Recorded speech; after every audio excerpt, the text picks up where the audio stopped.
Good evening and happy Juneteenth to you. Well, welcome to the webcast from the Biblical Files of Dr. Mack. I am your host, Dr. Mack. Today, we're going to take a look at a woman in the Old Testament who was a builder of cities. I know you probably read it in 1 Corinthians 7, chapter 24th verse, and you just sort of ran on over it. However, let's go back and deconstruct and take a look at what we have here. A fascinating woman who was considered wise and intelligent, an architect before her time. And most of all, she was an African woman. She was a descendant of Ephraim. So, we're continuing our study of women in the Bible. We're looking at Sheerah, the granddaughter of Ephraim, who built cities. And then we'll take a look at blacks in the Bible, Ephraim descendants who were proud Africans in the line of Joseph. Our biblical source today comes from 1 Chronicles 7th chapter, 20th through 24th verse, 2nd Chronicles 8th chapter, 5th verse. Who wrote 1st Chronicles? The chronicler, as scholars have long referred to the author of this book, uh, is anonymous. Jewish tradition speculates that Ezra could have written 1st and 2nd Chronicles, which, like Samuel's and King, originally formed one work, but nothing within the text provides a definitive clue as to who the compiler of this material was. Several indications throughout the book reveal the author's reliance on a variety of sources, such as annuals, books, records, tales, etc., which are cited as dependable historical documentation. Whoever the author was, he or she, unlikely a she, but he was a meticulous historian who carefully utilized official and unofficial documents. The Chronicle's purpose is interesting here. The first few chapters of Chronicles are a real slugfest to read, name after name. The chapters open eyes quickly and sometimes cause you to glaze over and sleep a little bit. But if we do that, we'll miss out. Seriously, we'll miss out on some very quietly information that can be removed from both Israel's sojourn into Egypt and the Exodus from their history. And those are actually the 2 points that we are between today. So in First Chronicles 7th chapter, 20th through 29th verse, we read the genealogy of Ephraim. And I'm not going to read it, but it starts off in the usual song. The sons of Ephraim, and they are listed. Interestingly enough, two of the sons don't follow with the usual XXXXX, his son pattern. If we continue reading, we find out why. They're actually the second and third of Ephraim's sons. Okay? And Berat, who is the fourth son that we have here, when we put it all together, we'll get the family tree of Ephraim. And guess what? At the very end of that genealogy, we have a very short story.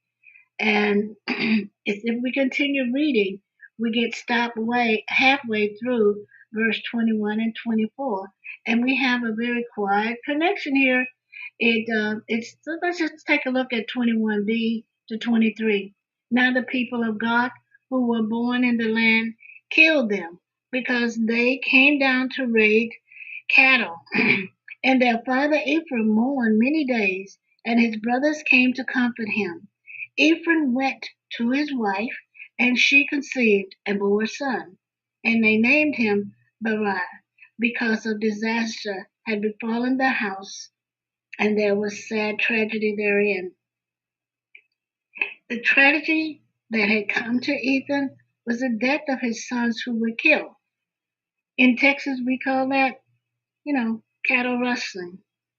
However, they were both killed, and because they were killed coming down to rustle their cattle, the the Near East was as brutal a place as the Old West. Naturally, Ephraim went into a period of mourning for his two sons, which lasted many days. He was joined by his brothers who came to comfort him. Now, notice here, many days is not spelled out, but in the book of Leviticus, an actual number is given. So he went on and he had the last son who becomes Sheerah's father. Now, there were some translation issues with that because many said she was the daughter of Ephraim. But just as we had with Athaliah, she was from the line of Ephraim. She was not the daughter of, but the granddaughter. Question is often raised, well, who were these plural brothers? Because as far as we know, there was only Ephraim and Manasseh. Again, brothers could be used for descendants or other relatives. So we get a picture of the origin of the tribe of Ephraim, and it doesn't fit with the usual story in the Israelite origins. In fact, there's a contradiction. What I will attempt to do today is to cover the material, discuss the contradiction, but not get stuck in it because we're talking about Sheerah and her becoming this builder of cities. This is a short story and it's there with the genealogy. And this short story has Ephraim living in the Canaanite highlands and not in Egypt, not going on any exodus, and having no need to conquer the land. They were already there living and they were building on it. So, what is this chronicler up to? And please notice, for the last two books, we've talked about having a narrator. Here we have a chronicler. So the chronicler's purpose was to do what? Well, take a look at the fact that he is writing after the exile, and the chronicler had an altogether different audience than the pre-exilic writers had. His readers were the dispirited, the downtrodden, the desperate Jewish descendants of those who'd seen their land torn apart, their temple destroyed, and their families killed. They themselves had only known the life of a displaced and conquered people. The chronicler's job, therefore, was to give his audience hope, to remind them of their glorious history and their God ordained monarchy. For this reason, he doesn't mention David's rape of Bathsheba and his murder of Uriah, which is in 2 Samuel 11 chapter. He ignores Solomon's adultery, 1 King 11 chapter, and most importantly, he avoids mentioning the Exodus wherever possible. So why does the chronicler ignore the Exodus? Because he wanted to ground the Jews in that ancestral homeland, reminding them of the fact that they weren't natives of it, but in fact were at one time foreigners who did not suit its purpose to discuss the Exodus. So the Exodus is skipped right over. To give an example of this sort of selectivity, in the very passage we're looking at in verse 27, we find mention of Joshua, the son of Nun. But instead of the chronicler relaying what an amazing military strategist Joshua was, or how his faith in God was exemplary, we get nothing, just his name and ancestry. Bear in mind that this is the only mention of Joshua in both 1st and 2nd Chronicles, a supposed history of the people of Israel. Why? Because it spends a great deal of time making sure that those facts that will lift the people up rather than delving into the actual historical facts. The history was not as important as the motivation or the altered tradition as it is referred to here. They didn't belong in Israel, but they will now. Joshua helps take this group of tribes, and he turns it into a nation with Yahweh's help. So, whatever source the chronicler worked from that contained the story of the two sons of Ephraim, it suited his purpose well. It assisted him in providing a narrative of long and unbroken chain of Israelites present in a land where they were not supposed to be. It's details like that this chronicler demonstrates um, and makes it an interesting story with many lessons for us today. Instead, he had a loftier purpose, and it was more than a happy blend of history. His purpose was to comfort a small group of people who suffered terribly over a number of decades, and comfort triumphs dry history at any point. The biblical Sheerah, first chapter 7 verse. So, if you are from the 80s or 90s, you remember the Saturday morning cartoon superhero He-Man and Sheerah. She was a princess of power, and it was a household name of that time. But there's a real Sierra, and her name should have been a household name. It was not in the Bible. It was one of those easily overlooked. So let's go back a bit. Ephraim was a descendant of Joseph, who had two sons and grandsons, and they were all killed when they tried to go on a cattle raid.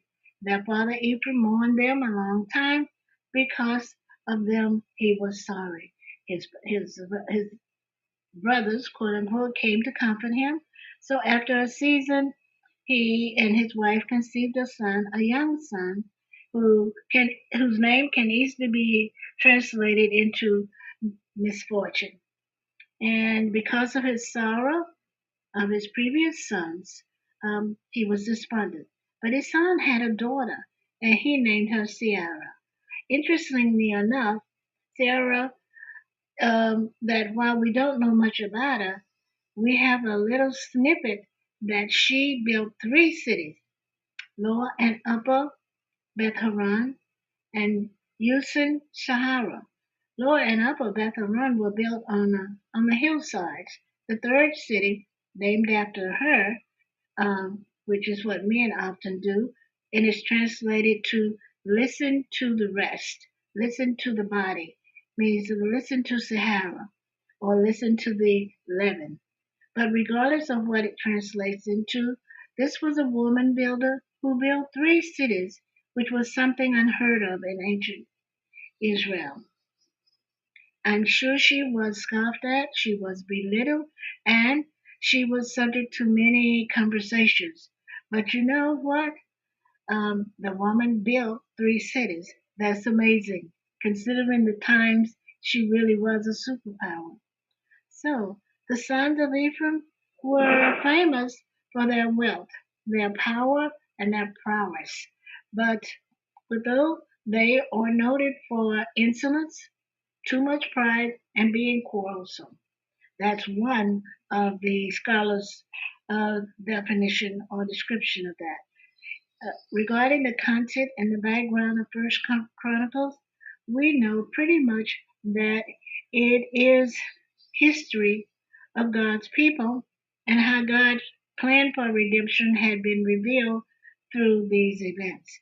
So, in the original Jewish order of the Bible, the book of Chronicles, which included First and Second Chronicles, is the last book of the Old Testament because it summarizes the entire story of God's work through humanity up until the point in history. The first word in First Chronicle is Adam, and the last chapter of Second Chronicle leads us to the return from exile with the proclamation of Cyrus that the people now return to Jerusalem and rebuild. And that's chapter 36, verses 22 to 23. The book of First Chronicles can be divided into three sections. Genealogies, chapter 1, the reign of David, chapters 10 through 21, and preparation for the new temple, chapters 22 through 29. First Chronicles summarizes the account of the Old Testament through the names of those who lived them. So why is First Chronicles so important? We've said it before, but we will do it again. Its purpose was to demonstrate the legitimacy of a person or a family's claim to a particular role or rank, to preserve the purity of the chosen people and on its priesthood.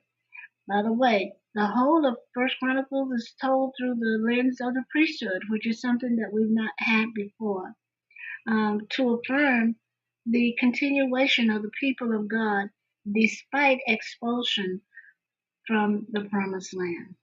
In addition to the family of Israel that is told through the priestly perspective, the Chronicles devoted a significant attention to the proper worship of Yahweh and the adherence to the regulations of his law. The author included David's decisions on the proper manner in which to undertake moving the Ark of the Covenant, and he detailed the descriptions of the return of the Ark of the Ark of the Covenant, and how it tells how David purchased the threshing floor of Renan the Jebusite, which he then designated as the future site of the temple.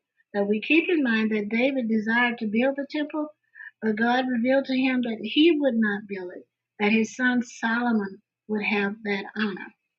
As we go through main themes of First Chronicle, and as we've been talking about all along, the first one and most important one is the history of the family. We go through all of these. And as we go through that, we are told why each is important. And we know that as we go through, David becomes, as he was earlier, a mighty figure and one to be addressed. What is the setting? So where are we now? The time frame covered in First Chronicles mirrors part two or parts of Second Samuel and First King. The chronicler focused on David's reign in First Chronicles, including and omitting different events recorded in other biblical histories, so that his document recorded those events significant to his purpose.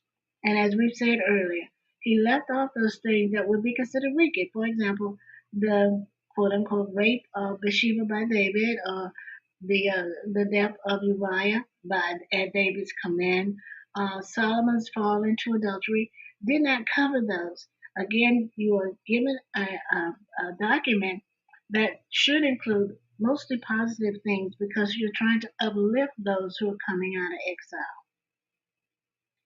So it's most likely that it was written during the time of Ezra or Nehemiah, while the Jews were dispersed throughout Persia, some having returned to Israel.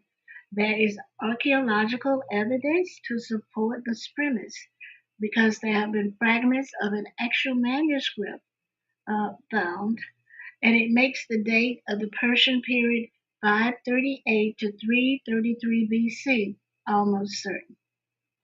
We have genealogy, which we know is like family history, but we have the word built, and we need to go through it because we're saying that Sheerah was the granddaughter of Ephraim, who built 3 cities.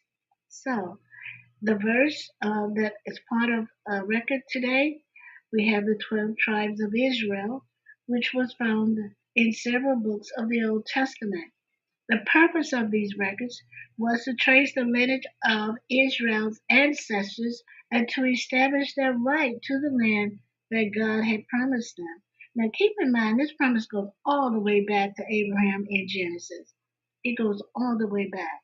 In this particular passage, the focus is on the descendants of Ephraim, who was one of the sons of Joseph and the grandson of Jacob. The passage lists several generations of Ephraim's descendants, including his daughter Sheerah, who is noted for building several cities in the region. Sheerah is mentioned in First Chronicles 7th chapter, verse 24 through 25, as the daughter of Ephraim, and we discussed that already. However, we know that she was actually the daughter of Ephraim's son. She is included in building cities that were strategically important to the history of Israel.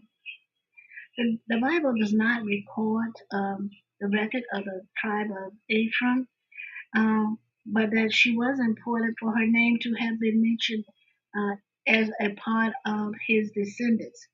Um, Her actions in building the cities would have been contributed to the growth and the prosperity of the region, and her legacy likely lived on through her descendants.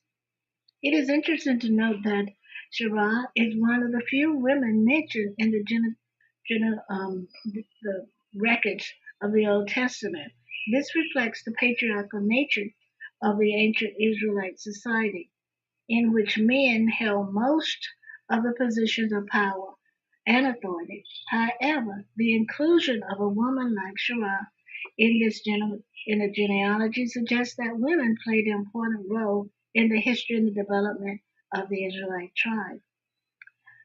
She is a relatively minor figure in the Bible, but her inclusion in the records of the family, the tribe of Ephraim, indicates that she was an important part of the history and legacy. Overall, First Chronicles 7th chapter, verses 24 and 25, is the historical record that helps to establish the lineage of the tribe of Ephraim and their connection to the land of Israel. It provides insight into the ancestry of the Israelites and the history of his people. Now, the fact that she was the daughter of who built these three cities becomes very important because B.W. Dale refers to this as blessings delayed but fulfilled.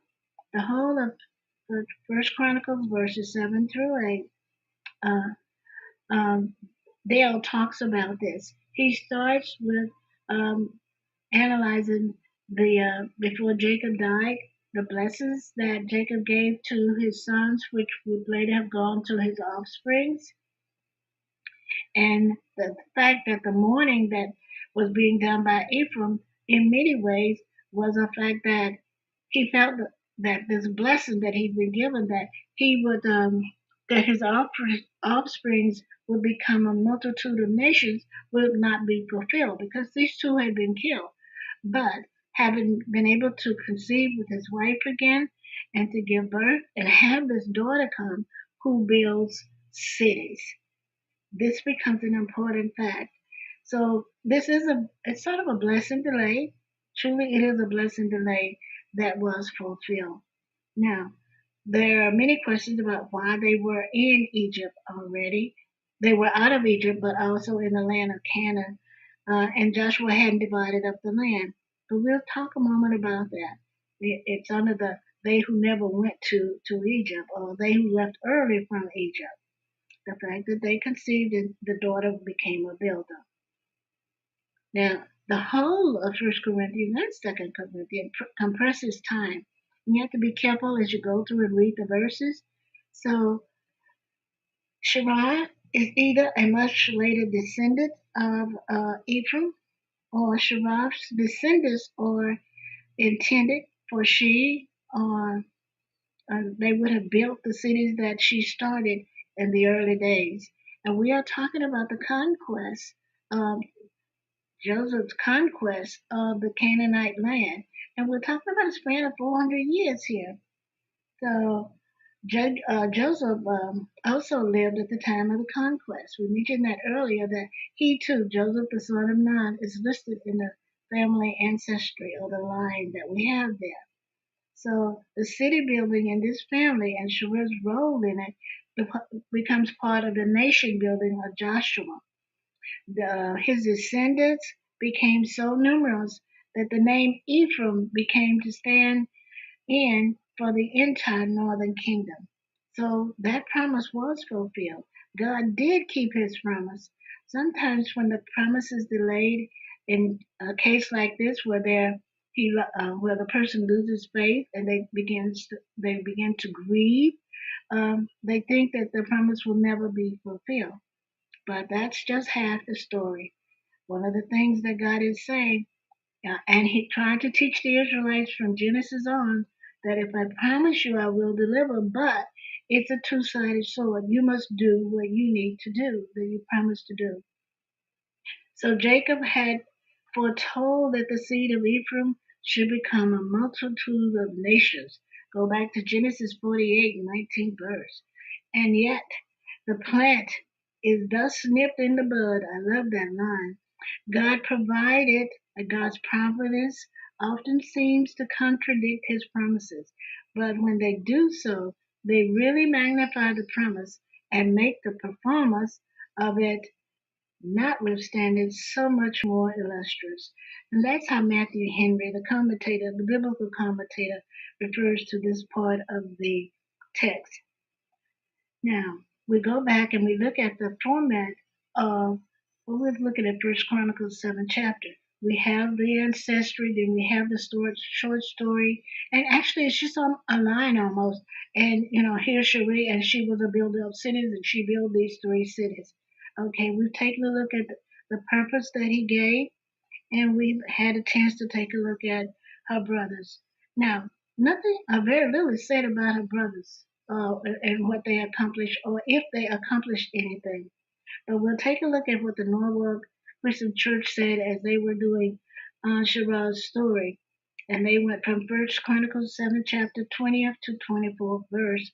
And as this is going on, the lesson starts out with the impression that Sheerah was an 80s cartoon character, which is what most people know her as. But the sermon reminds us or takes us right on into the dusty pages of the Old Testament where we find this uncomfortable story for some and comfortable story for others. It is one that is sometimes completely unknown, and it's just sort of, again, as I said, one verse is sort of thrown in the midst of all the other names and the begettings, etc., etc.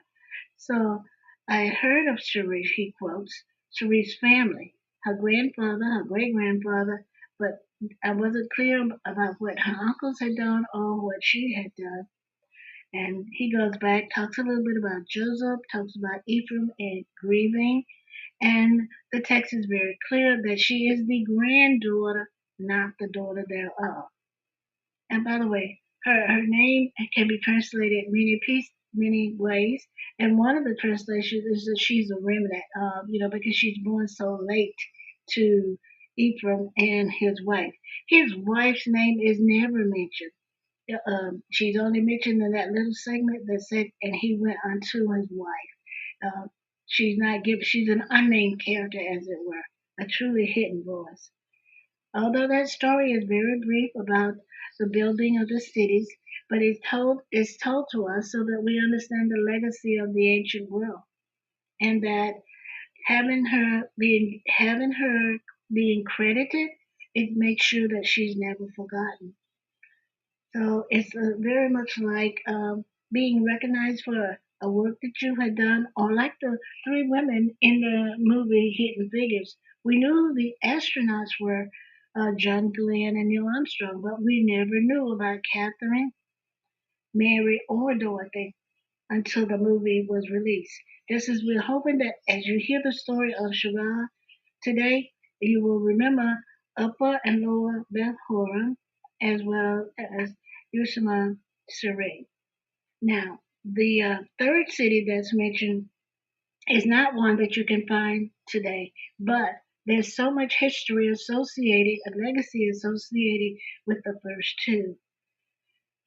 They became military strategic locations. So the person who controlled them, the person who built them, um, they definitely enhanced the history of the tribe. And we have that story where Joshua is fighting the five Canaanite cities.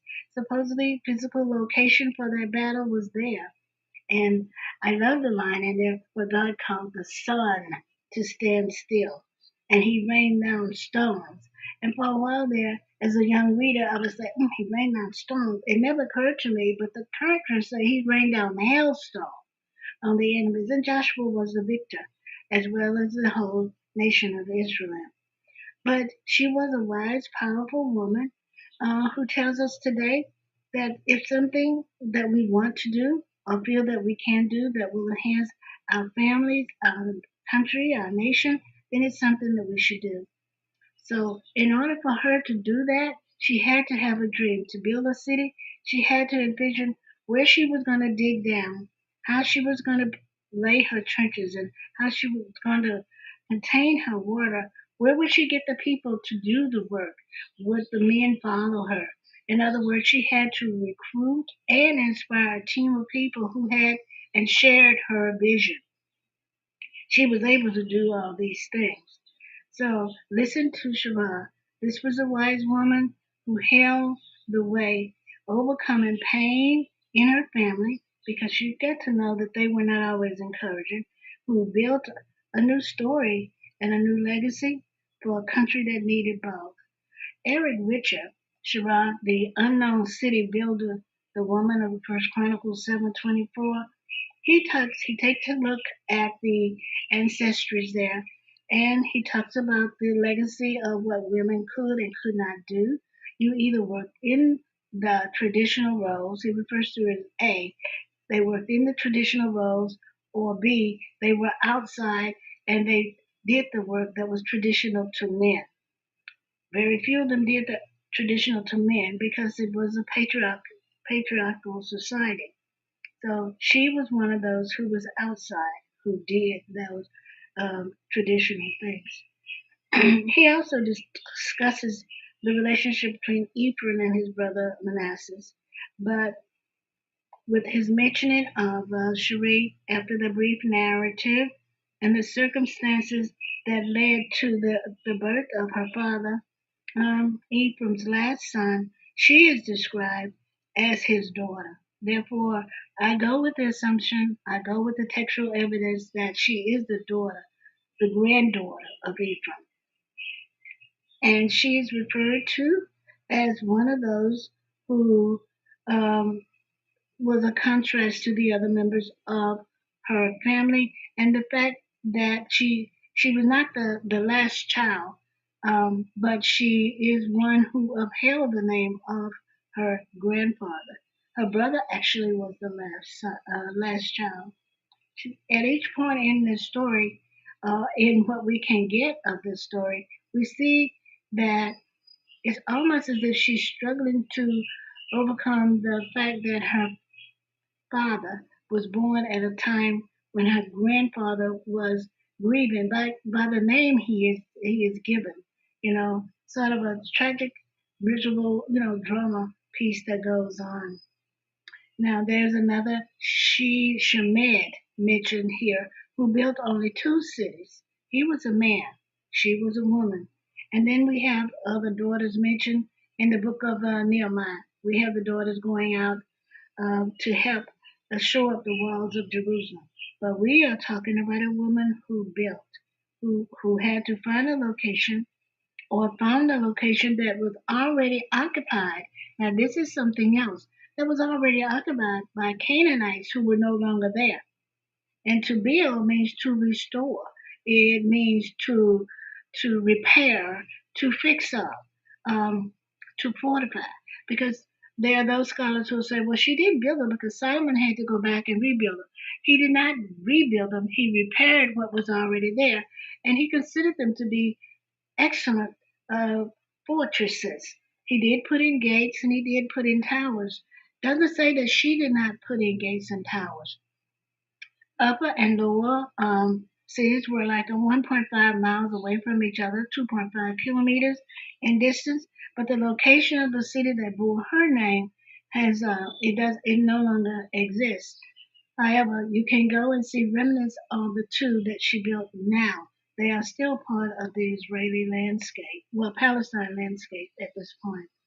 Um, she was not the one who originally found it. There are those who say that, but they, as I said previously, she was the one who, I like to think about it, she rehabilitated them. She built them where they could be used, enhanced them so that persons could come in and live.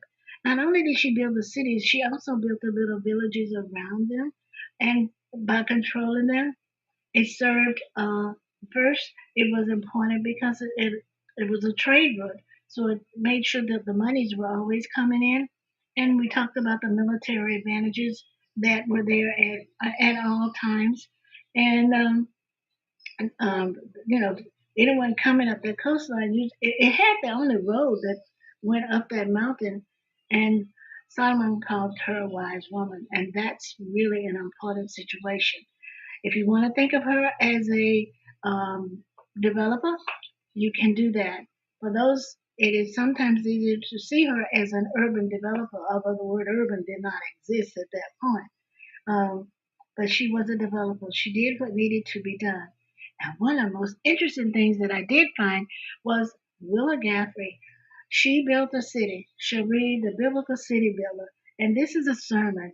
I absolutely love the way she starts it off. She says the book of Chronicles tells many of the stories of the scriptures all over again, beginning at the beginning. The first word of Chronicles is Adam, we've said earlier, and for 9 chapters in 407 verses,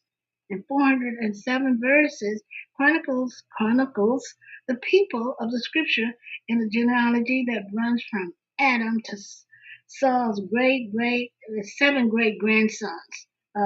So that's a lot of family history there. And she goes on to say, I have found that most folks don't choose genealogy to study in the church or in the academy, but I have to confess that I love the begets. You know, this one begets that one, and that one begets this other one that begets. However, the massive genealogy in Chronicles is more than a list of begettings and birthings. Chronicles also tells the story of many women who were left out of the stories of Adam to David, from Eve to Bathsheba, in other parts of the scripture. There are stories woven into the fabric of Chronicles, like the one in chapter 7 that forms our primary lesson today. And she goes on and she does the listing of the sons, and she mentions now Sheerah was the daughter, descendant of Ephraim, who was the son of Joseph. Now Joseph was living in Egypt when he married. He married the African sister, an Egyptian woman named Asvanah. Their children, Manasseh and Ephraim, who were counted among the tribes of Israel, were half Egyptian, half African, or as one of my biracial friends would have said, half African. And Sheerah, the sister builder, was their daughter descendant. She goes on and she goes on, on and on like that, going down through. But her points that she makes are so very valid. They are so very valid. There are stories, so many stories, because of the way it's written and worded, we do miss out. I believe one of the authors today said that there are like 57 women in various genealogies in the Old Testament that we just overlook. Some are named and some are not named, but we have to overlook it. So, with Gaffney returning to Gaffney, we go back, and she refers to the birth and how the young lady starts to build the cities. She doesn't know if, and she says you don't know if her family inspired her or if this is something that she always wanted to do. But the fact that she did this is very important. That she built these 3 cities and nothing else is said about her, and that is true. Nothing else is said about her. You know, sometimes you can find a character mentioned over or even in the New Testament, but not here. So she uses what she refers to, quote unquote, as her sanctified imagination. And she wants us to hear Sheerah saying that she has some work to do. So she reminded the audience that you just don't go out and build a city, whether you're a woman or a man. You have to do planning and preparations, not even in the Bronze Age, you know. But then there were those sexist persons who said, no, you can't do it. And her caution is that male or female, you should never tell a child that he can't or you didn't, but you just let them, you know, you support them and you let them go. So she started building. This is Sheerah started building. She had a dream. She had a plan. She had a vision. She had a calling. She had a commission. She was born to do this work. It was in her bones and in her blood, in her heart and in her hands. And it didn't matter if nobody else understood. It didn't matter what the other women and men were doing or saying. She had a plan, and what? She worked the plan. There are three times she says that the same quote throughout the sermon. She had a plan and she worked the plan. She had a plan and she worked the plan. And that's after each of the, I like to call it steps that she says Cherie had to go through. And you got to remember, we're talking about quarrying stone. We're talking about moving it to the right location. We're talking about arranging what we call now work crews. I'm not sure what they were called. And that's after you've designed what had to be designed. Now keep in mind, we knew they had to have towers because they were aware that they would have enemies who would come and try to invade them. And Gaffey goes on to say you had to have that whole village to raise that city. The land had to be cleared. The stone had to be quartered. Uh, it had to be transported. It had to have men who didn't mind taking orders from women, which could have been a problem. But before she could build, she had to dig. And we talked about the digging of the canals and the storing and the cisterns that had to be built. And the buildings pretty much that had to be laid out. She, along with some of the others, said, well, perhaps she built her family's home first, and then from there she just built out. We don't know. There's nothing written. There's absolutely nothing written. Even though Joshua has a memoir, if you want to call it that, because it's the book that bears his name, the book of Joshua, we have all of the war stories that we have there. And that's where we were getting that one from his battle with the five Canaanite cities, the Amorites, and all those people, and how God did stop the sun. You know, the faith, the power of faith, the power of prayer. So there's a lot in the Joshua book that goes here because he is one of those benefited from the cities built by or the cities enhanced by Sarai. So if we're going to celebrate, we have to remember that she was one of God's daughters. Okay, and she was speaking truth to power. She built her city, and you must build as women, you or men, you must build your own city, and you must praise at the gates of the city that you have built, and you must remember in whose honor the houses are set up. So we know that we have the Son, S-U-N, and then we have the S-O-N, who will help you have a plan and work your plan. So I love the way Gaffney did that. And she's quoted by some of the other authors that we have here. But we're back to Cherie, and one of the things that we know that the reason she is included in this line of famous men who are descendants of Ephraim is because of what she did to enhance her all the way back to Jacob. Jacob, the blessings of Ephraim. You do remember very quickly a bird walk here when Joseph took the son Manasseh and Ephraim to be blessed by Jacob, how he blessed the one that they were not expecting him to bless. And it is Ephraim, not that Manasseh didn't do things, but it was Ephraim who we're talking about today, whose descendant has done this miraculous thing of which we know little. And the fact that there's a nice legacy that goes on with that. As we go on down, we get to do some other Jewish reading, and we as we take a look at the Jewish reading, we take a look at the characterization of this woman who was who neglected, forgotten, or just placed there, and nothing else was supposed to happen to her. But we'll go on and we'll take a look at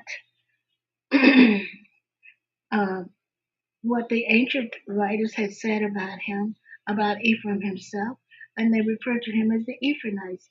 But we know that he too fell from grace. And we have his story that is told that has an alternate ending. That's to answer the question, how did they get into the land of Canaan earlier? But we have the fact that there are those who say, those scholars who say that they left Egypt early. They did not leave it in a mass migration. No, they left, as a small group, and they were already there. So when Joshua divided the land, when he was giving out the 12 tribes of their land, that he gave a portion to Ephraim, and he gave a portion to the tribe of Manasseh. So they use ancient tradition and all of the other documents possible to try and explain that. But I'm more interested in the fact that the young lady was there. His granddaughter was there, and she was a builder. She was a wise builder. She was not one who was afraid to take on a challenge and go on. So even in the Greek uh, um, translation of the Bible, it referred to his daughter was Sheerah, and she was among them that were left, and he built the city of Beth Horon and up and lower, and then the city of her own. So the writing goes back a very long ways. And we have these scholars who do article after article and change their point of view in many cases regarding. But in each case, if you read through it, there's more acknowledgement, more understanding given to um, the character of Sheerah. Now, we go down and we talk about the family full of sorrow. And I don't think there's a commentator, a biblical commentator, who hasn't had something to say about her. The fact that she built the cities, she was a builder of cities, she was a repairer of cities, she inherited the cities. That's what one of the commentators said. Miriam says she was a woman who was selected by God and by providence to fulfill a design that was missing. We have her as one who did the work of a noble woman, especially to build. That's not a normal occupation for women. Even today, you have fascinating and gifted women who can do that, but it's not as as common as one would think. So we had a gifted woman whose work was for God and for her people. And we talk about how this would have played out differently if that massacre or that the death of her two brothers had not been massacred during the raiding of the cattle by the guard. And we don't know who started that raid either. So what happens when there's pain and sorrow and loss? Is it a motivator or is it a hindrance? She took it and made it a motivator. We have the feminist writers who talk about her in terms of being the one who understood that this particular building was was needed, and how the descendants from this are among us today. So we have pre-exilic, we have pre-exodus, we have post-exilic, we have post-exodus, and she's sort of at the center of all of that. We have to go, and as we go, we have to look at the retelling of the Bible, and she is referred to the warrior princess of Ephraim, and that's from that whole series of the retelling of the Bible. And they start with the fact in First Chronicles we have um, the story. Well, the story is within one verse, but we have the mention, and from the mention we build. We definitely build, even though it's impossible to recognize to reconcile the story. It historically is correct, and the context is correct, and we understand why the names are important. We got Beth Horon, and Horon is a idol god. It was the god of fertility, in this land, this Canaanite position that they have. And you have to go back to the book of Joshua and take a look at how they behaved. The Ephraimites behaved when they were given the land, and Joshua's response to them. But she's not mentioned as this part of it. She's talking about taking her talents and her ability, and she's doing something. She's building. So we have the historic strategic locations of those, and the fact that what her name signifies. She um, she is one of those that, with only that little phrase, the family of Ephraim is enhanced by her very presence in the story. In the story, meaning in the Chronicles. And Chronicles does that in many cases, and you say, okay, well, there's nothing there. So just stop a moment and read. The question is, did Sheerah marry or give birth? She never married, nor did she give birth. This wasn't her calling. She became the mother of cities, and her name lives on in the scriptures through her cities and the work of her hands. The Bible tells us about two of Sheerah's cities, Upper and Lower, okay, and the many battles associated with it. And we have Theo Howard, Woman Arise and Build. And in this particular, I believe this is a paper. In this particular one, she goes on and she talks about starting at the beginning, as all of them did, with the mourning of Ephraim and then the building. When they get to her, the building. And for him, it's really interesting the way he puts it. He said, Sheerah built on a good and stable foundation. You must have a decent foundation, a good foundation to build on. We have to build upon the rock of Christ. We have to build up on the rock of Christ. And that's Matthew 7, chapter 24 to 27 verse. He is the foundation that we need. And the things that we need, we have to have permission. We have to have permission. And that permission that we have to have, it comes from God. God has to give us the authority to do that. We have to have policies. If we're gonna do construction, there are various policies that need to be followed in order for it to be correct. God has given us guidance on how we should build, and that goes back to Deuteronomy 5th chapter 33rd verse. We have to have a program. In order to build, we need to have a schedule and a timeline. Can't just build and say, well, we finish here, then we move to there. No, got to have a goal, got to have a timeline.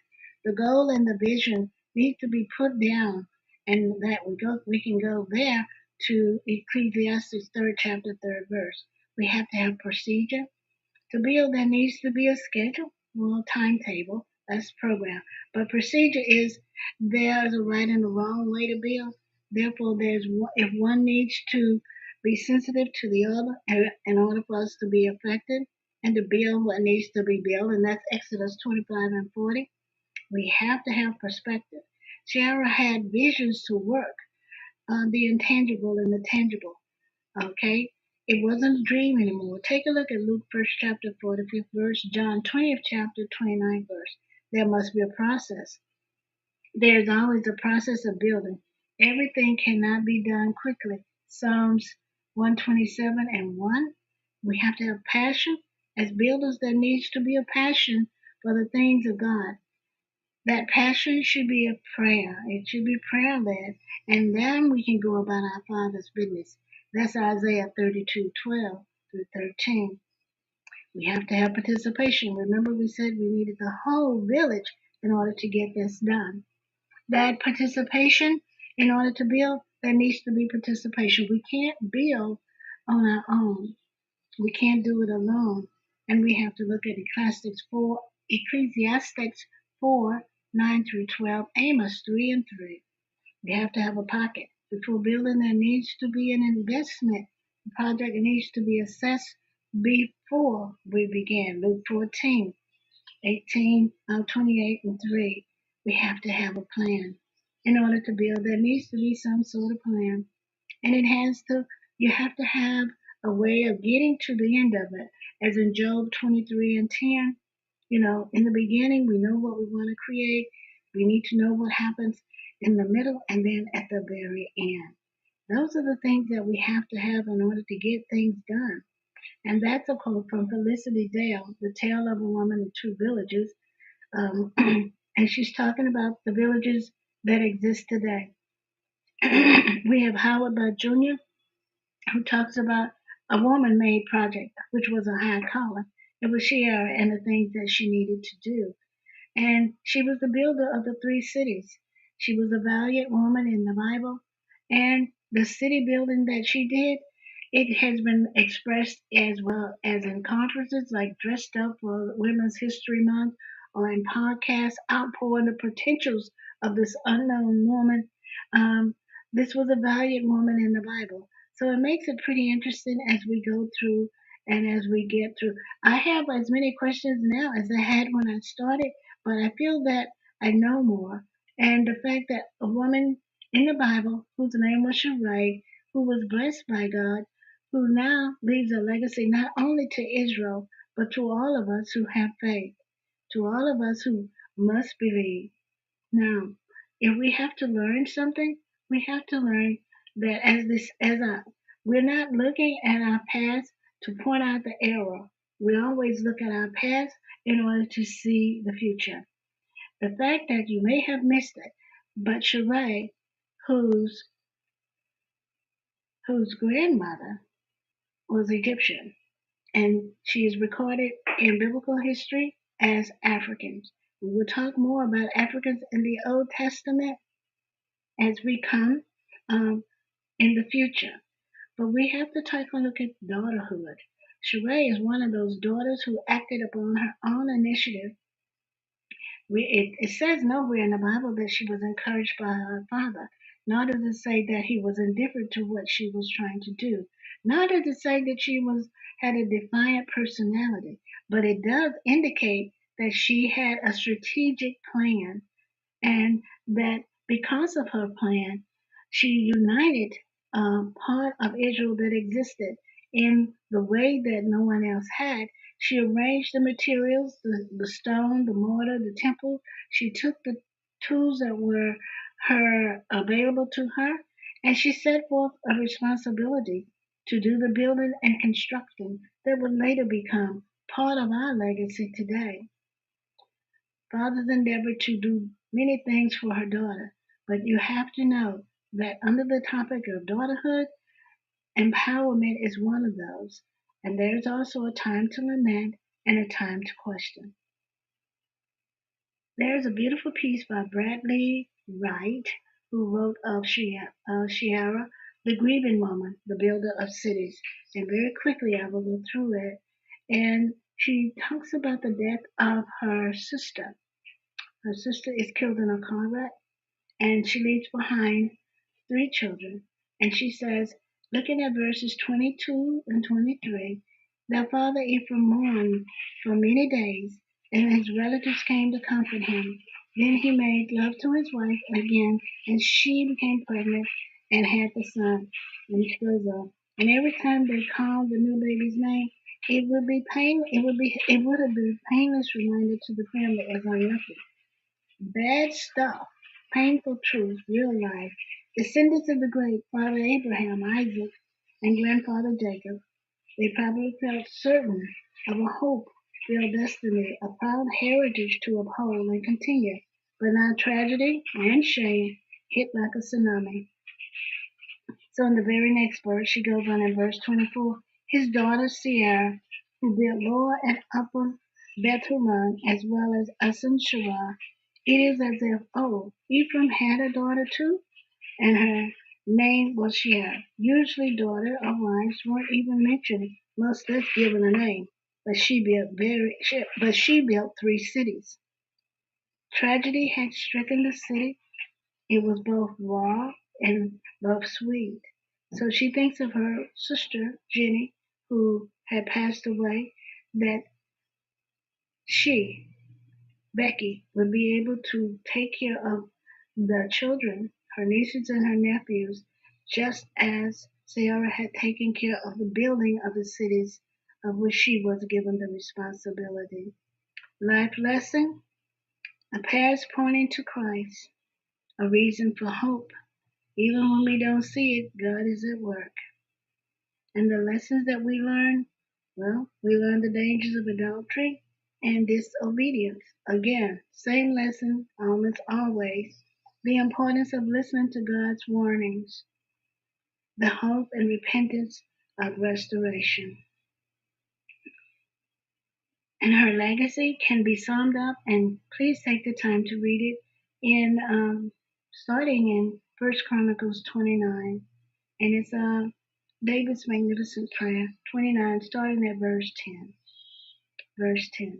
There is work being done regarding the African origins of Ephraim and Manasseh, as well as a biblical fiction book uh, that's written on Sheerah. It fills in gaps. I've not finished the book, so I won't be able to give it a fair conclusion. Join me next week as we take a look at one of our prophets. By the way, if you want to look at, just before I close, if you want to take a look at something that's really recent scholarship that's really great, take a look at Esau McCollister's Reading While Black, The African Origins of Ephraim and Manasseh, Reading While Black.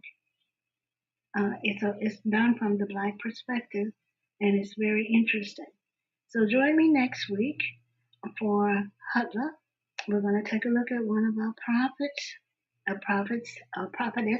I just call them all prophets. And please don't forget Sheerah, the woman who built cities. Thank you, and may God bless you. Enjoy the rest of Juneteenth.